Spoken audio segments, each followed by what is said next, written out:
What is love? According to 1 John chapter 4 verse 8, he who does not love does not know God, for God is love. When we think of love, it's easy to think about good feelings. But real love is not dependent on feelings. It is about so much more than how I feel about someone. Whether it is romantic love, a member of my family, a friend, a coworker, so often love is given and received based on what I myself get out of it. But what do I do when it costs me something to love someone?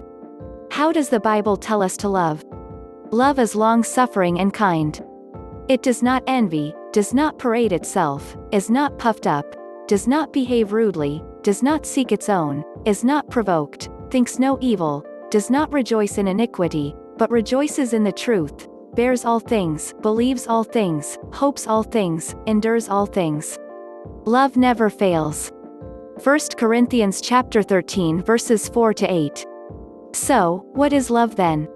When I can do all these things in spite of my feelings, regardless of someone's actions, that is love. I do not feel loving when I am tempted to anger, to impatience, to seek my own, to believe the worst, to give up on someone. But when I deny these feelings and rejoice, am long-suffering, humble myself, bear with someone, endure all things, that is true love. Love lays down its life, those natural reactions and demands that are a part of human nature, and expects nothing in return.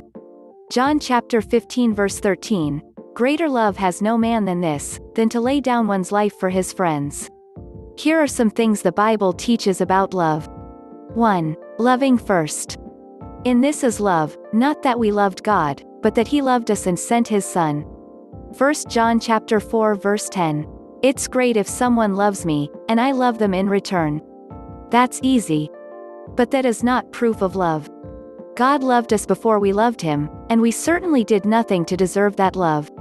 What if someone has treated me badly? Where is my love then? Love gives, and not only to those who are good to us. It loves its enemies, it loves first.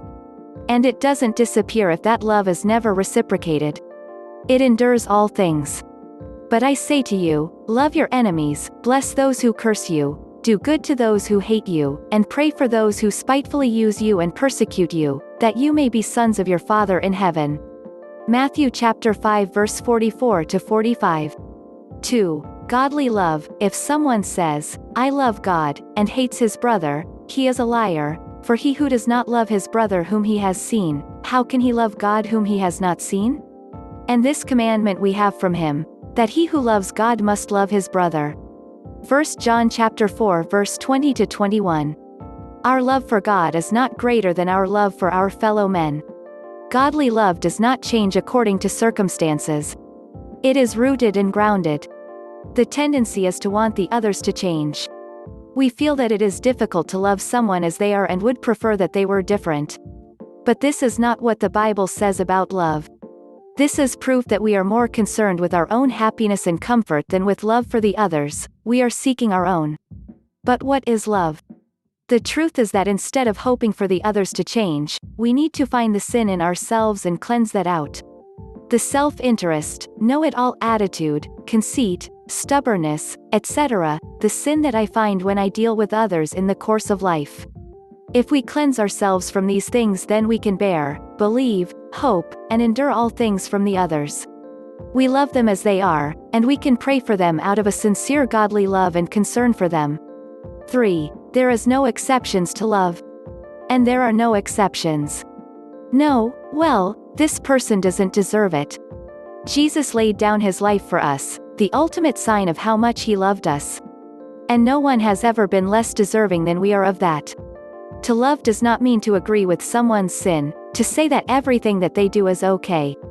Rather, it is to bear with them, to pray for them, to have faith for them, to want the very best for them. It is action in spite of how I feel.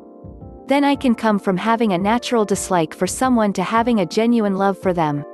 In order to help someone and turn them from things that could be harmful to them, I can exhort, advise, or correct them, but only when I do it out of a genuine concern and care for them. Everyone I meet should sense a drawing to Christ through me. Love is what draws people. Goodness, kindness, meekness of heart, patience, understanding.